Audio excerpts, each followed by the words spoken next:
কেমন আছো সবাই? আশা করি আল্লাহর রহমতে ভালো আছো। ভালো থাকার চেষ্টা করতে হবে, আল্লাহর কাছে প্রে করতে হবে। আর সাথে সাথে আমাদের এই মহামারীর হাত থেকে বাঁচার জন্য, রক্ষা পাওয়ার জন্য যে জিনিসগুলো করা দরকার আমরা সেগুলো অবশ্যই করব। আমরা সেগুলো জানি যে কী করতে হবে। তো যেহেতু আমাদের জীবন থেমে নেই, জীবন তার গতিতে চলে, ঠিক তেমনি আমাদের পড়াশুনোও আমাদের নিজস্ব গতিতে চলতে হবে। তারই ধারাবাহিকতায় মাইলস্টোন কলেজ কোনো শিক্ষার্থীর যেন পড়াশোনায় ব্যাঘাত না ঘটে সেজন্য প্রত্যেক শিক্ষককে প্রয়োজনীয় ইনস্ট্রাকশান দিয়ে রেখেছেন। সেই অনুযায়ী আমরা তোমাদের অনলাইনে ক্লাসগুলো নিয়ে থাকি। বিশেষ করে আমরা সরাসরি ক্লাস নেই বিভিন্ন অ্যাপসের মাধ্যমে, আবার ভিডিও আপলোড দিয়ে আমরা ক্লাস নিয়ে থাকি, যে তোমাদের কোনো সমস্যা হয় কি না সেটা জানানোর জন্য। তো তোমরা অনেকেই তো আমাকে চিনো, তারপরেও যে আমি মোহাম্মদ জাকির হোসেন, প্রভাষক, ব্যবস্থাপনা বিভাগ, মাইলস্টোন কলেজ, উত্তরা, ঢাকা।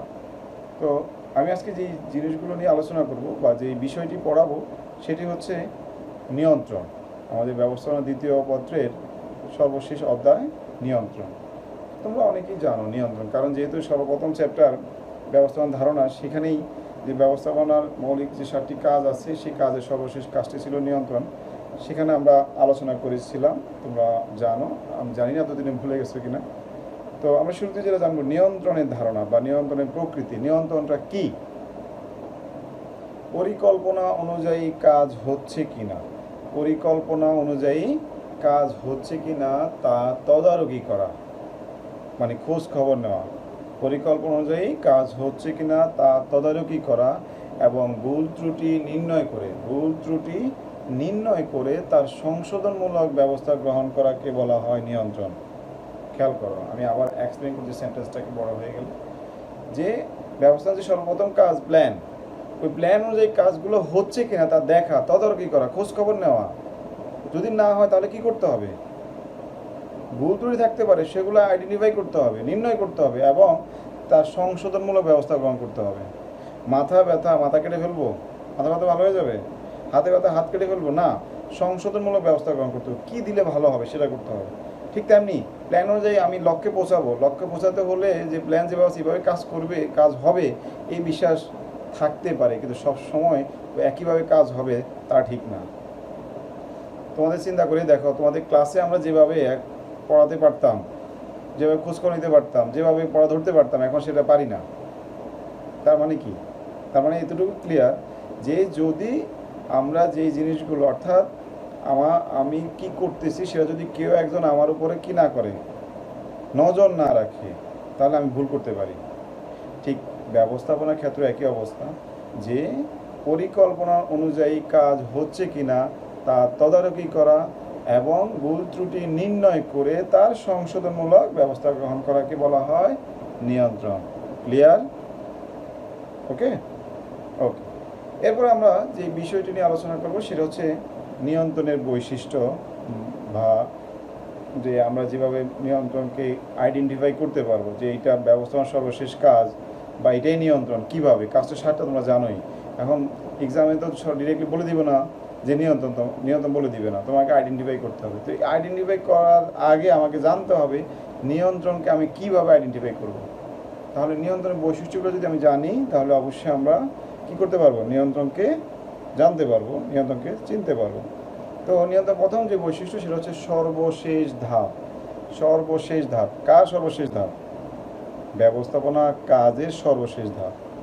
যখনই কেউ বলবে যে জনাব অমুক সাহেব তিনি ব্যবস্থাপনার সর্বশেষ ধাপে আছেন, তার মানে তুমি বুঝে ফেলবা যে সেই ব্যবস্থাপনার যে কাজটা সর্বশেষ কাজ নিয়ন্ত্রণে আছে। তাহলে নিয়ন্ত্রণ হচ্ছে ব্যবস্থাপনার সর্বশেষ কাজ। ক্লিয়ার? তারপর হচ্ছে ভিত্তি নির্ভরতা। নিয়ন্ত্রণ করতে হলে কোনো কিছুর উপর ভিত্তি করে করতে হবে, ভিত্তি নির্ভরতা। 5তলা বিল্ডিং নিশ্চয়ই গ্রাউন্ড ফ্লোর বা একদম নিচে যেই মাটির নিচে যেই ফাউন্ডেশন নেওয়া হয় সেটা না থাকলে 5তলা বিল্ডিং করা যাবে না, যাবে? ভিত্তির উপরে তৈরি করতে হবে। ঠিক তেমনি নিয়ন্ত্রণ করতে হলে একটা স্ট্যান্ডার্ড নির্ধারণ করতে হবে, তার উপরে বেস করে কি করতে হবে? নিয়ন্ত্রণ করতে হবে। তোমাকে সময় দিলাম না, পড়া দিলাম আর সাথে পড়া নিলাম, হবে না। অথবা তোমাদের 5 মার্ক আমরা নির্ধারণ করে দিই কত? 33। এটার উপরে বেস করে যে কজন ফেল করলো, কজন পাস করলো, কেন ফেল করলা, তখন আমরা খোঁজখবর নিই।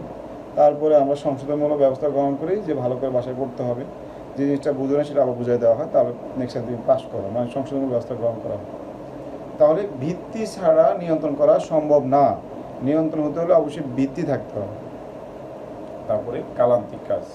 কালান্তিক, কাল মানে সময়। নিয়ন্ত্রণ সাথে সাথে করা যায় না, নিয়ন্ত্রণ একটা নির্দিষ্ট সময় শেষে করা হয়।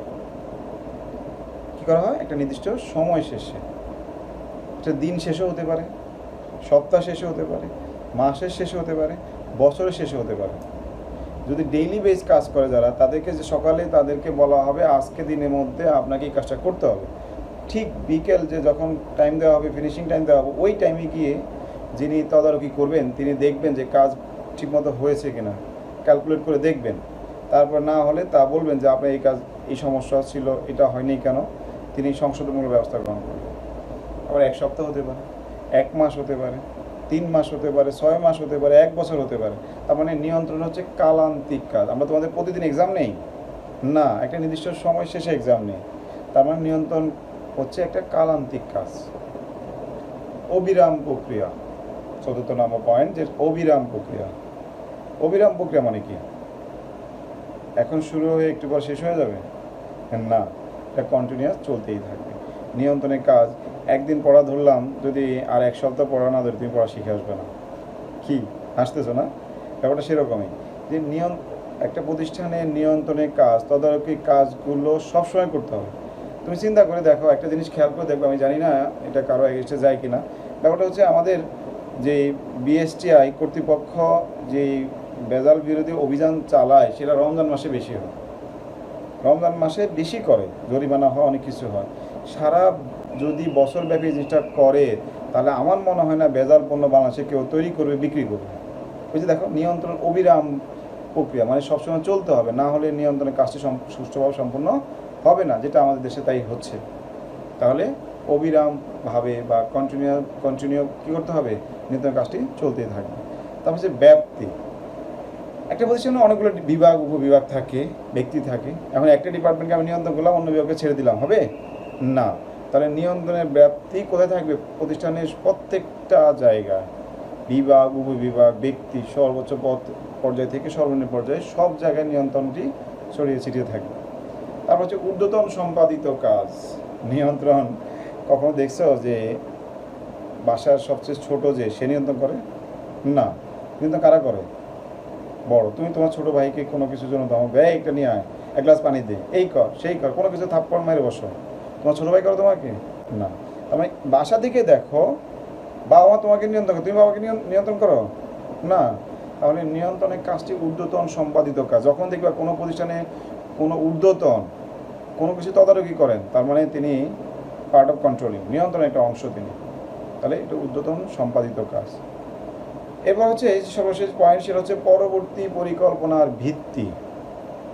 আমি যে প্ল্যানটা নিলাম সেটা ঠিকমতো হচ্ছে কি না, নিয়ন্ত্রণের মাধ্যমে সেটা আমি কি করি? তদারকি করি। আমি ভুল ত্রুটি বের করে সংশোধনমূলক ব্যবস্থা করি। তারপরে সংশোধন, দ্যাট মিনস ক্লিয়ার। দেখো, আমি সংজ্ঞাটা শুরুতে আলোচনা করেছিলাম, সেখানেই কিন্তু আছে যে আমি এখন যে প্ল্যানটা করলাম এইটা সম্পূর্ণভাবে হয়তো সফল নাও হতে পারে, কিন্তু এর আলোকে এখানে কি ভুল ত্রুটি আছে এটা যদি আমি বের করতে পারি, নেক্সট যে প্ল্যানটা করব সেই প্ল্যানে কি হবে না, ওই ভুল ত্রুটিগুলো থাকবে না। এই কারণে নিয়ন্ত্রণকে বলা হয় পরবর্তী পরিকল্পনার ভিত্তি। নেক্সট যে প্ল্যানটা নেওয়া হবে সেই প্ল্যানটা আগের যে প্ল্যানটা ছিল, মানে সেখানে ওইটার উপরে ওখানে যে নিয়ন্ত্রণ ছিল, আগের প্ল্যানটা নিয়ন্ত্রণ শেষ হলো, ওই নিয়ন্ত্রণের বেস করে নেক্সট প্ল্যানটা করা হয়। ফার্স্ট টার্ম এক্সামে কত বিষয় ফেল করলা, তার উপরে সেকেন্ড টার্ম উপরে কী করা হয়? তোমার তদারকি করা হয়, নজরদারি বাড়ানো হয়। সেকেন্ড টার্মে কেমন করলা, তার উপরে থার্ড টার্মের জন্য তোমাকে তদারকি করা হয়। তাহলে ক্লিয়ার যে নিয়ন্ত্রণকে পরবর্তী পরিকল্পনা কী বলা হয়? ভিত্তি বলা হয়। ক্লিয়ার? তাহলে আমরা মোটামুটি 2টা জিনিস শিখলাম, নিয়ন্ত্রণ কি, নিয়ন্ত্রণ কীভাবে করতে হয়, আর নিয়ন্ত্রণকে কীভাবে আইডেন্টিফাই করতে পারেন, মানে নিয়ন্ত্রণের বৈশিষ্ট্য। ওকে, এবার আমরা যে বিষয়টি নিয়ে আলোচনা করব তা হচ্ছে নিয়ন্ত্রণের পদক্ষেপ। এই নিয়ন্ত্রণ করতে গেলে আমাদের যেই পদক্ষেপগুলো নিতে হয় আমরা সেগুলো দেখব ধারাবাহিকভাবে। শুরুতেই আদর্শ মান নির্ধারণ। আমি যে নিয়ন্ত্রণ করব তার স্ট্যান্ডার্ড নির্ধারণ করতে হবে। তাহলে আমরা জানি আদর্শ মানটা কী। একটি কাজ ঠিক কতটুকু গুণ, মান, ব্যয়, আয় বা সময় সাপেক্ষে হলে তা সঠিকভাবে সম্পাদিত হয়েছে বলে ধরে নেওয়া যাবে তাকে বলা হয় আদর্শ মান। ক্লিয়ার? যে একটা কাজ ঠিক কতটুকু গুণ, মান, ব্যয়, আয় বা সময় সাপেক্ষে সম্পাদিত হয়েছে বলে ধরে নেওয়া হবে তাকে বলা হবে আদর্শ মান। যেমন কোনো প্রতিষ্ঠান দেখা যায় যে 10% উৎপাদন বৃদ্ধি পাচ্ছে, তাহলে নিয়ন্ত্রণ করার সময় আদর্শ মান হিসাবে এই 10%কেই টার্গেট ধরতে হবে। 10%ই কী করতে হবে? ইনক্রিজ করতে হবে, কারণ এটাই সম্ভব, এর বেশি সম্ভব না। যেটা সম্ভব না সেটা স্ট্যান্ডার্ড নির্ধারণগুলো হবে না, ঠিক আছে? অথবা একজন শ্রমিক ডেইলি 10টা প্রোডাক্ট তৈরি করতে পারে, তাকে আমি 20টা প্রোডাক্ট তৈরি করতে দিলে কি হবে? আদর্শ মান নির্ধারণ করে দিলে হবে না। ওই যে কী বলেছিলাম, গুণগত মান, ব্যয়, আয়, ব্যয় সময় সাপেক্ষ হতে হবে। তাহলে আদর্শ মান গেল। এরপর হচ্ছে কার্যফল পরিমাপ। আমি শুরুতে টার্গেট নির্ধারণ করে দিলাম একজনকে যে আপনি 10 একক উৎপাদন করবেন, সময় দিয়ে দিলাম কয়দিন? 1 দিন। তারপরে একদিন পরে আমি কার্যফল পরিমাপ করে দেখলাম তিনি 9টা বা 8 একক উৎপাদন করেছেন। কার্যফল পরিমাপ ঠিক কতটুকু কাজ করেছেন সেটাকে সংখ্যাত্মক উপায় হোক, যেভাবে হোক আমরা বিশ্লেষণ করে সিদ্ধান্ত নেব। তারপর হচ্ছে আদর্শ মানের সাথে কার্যফলের তুলনা, কম্পেয়ার করতে হবে যে আমার আদর্শ মান ছিল কত, কাজ করে সেই রেজাল্ট কত। তাহলে আদর্শ মান ছিল 10 একক, কার্যফল পরিমাপ করে দেখলাম তার হচ্ছে 9 একক। তাহলে আদর্শ মানের সাথে কার্যফলের কী হলো? তুলনা করে নিলাম। কোন পয়েন্ট? 3 নম্বর পয়েন্ট। 4 নম্বর পয়েন্ট তাহলে কি? সেটা হচ্ছে বিচ্যুতি নির্ণয় ও বিচ্যুতির কারণ নির্ণয়, মূল্যায়ন। বিচ্যুতির কারণ নির্ণয় এবং মূল্যায়ন, যে কেন 1 একক কম হলো, এটা কারণ নির্ণয় করতে হবে, মূল্যায়ন করতে হবে যে কি শ্রমিকের নিজের কারণে নাকি প্রতিষ্ঠানের কোনো কারণে। এটাকে কী করতে হবে? এটা যদি কেউ বলে ত্রুটি বিচ্যুতি নির্ণয় মূল্যায়ন, তাও হবে, কোনো সমস্যা নেই, ঠিক আছে? তাহলে আমি যদি আমার এই যে বিচ্যুতিটা পেয়ে যাই, ইভালুয়েট করতে পারি যে কেন 1 একক উৎপাদন হয়নি, তাহলে আমি কি করতে পারবো? সংশোধনমূলক ব্যবস্থা গ্রহণ করতে পারবো। তাহলে সর্বশেষ ধাপটা হচ্ছে সংশোধনমূলক ব্যবস্থা গ্রহণ। হয়তো ইলেকট্রিসিটি টাইমলি সে পায় নাই, অথবা তার শরীর সেদিন খারাপ হয়ে গেছে হঠাৎ করে, নেক্সট টাইম যেন এরকম না হয়, মানে যে ভুলটা ছিল সেটা যেন না হয়, সেটা সংশোধনমূলক ব্যবস্থা।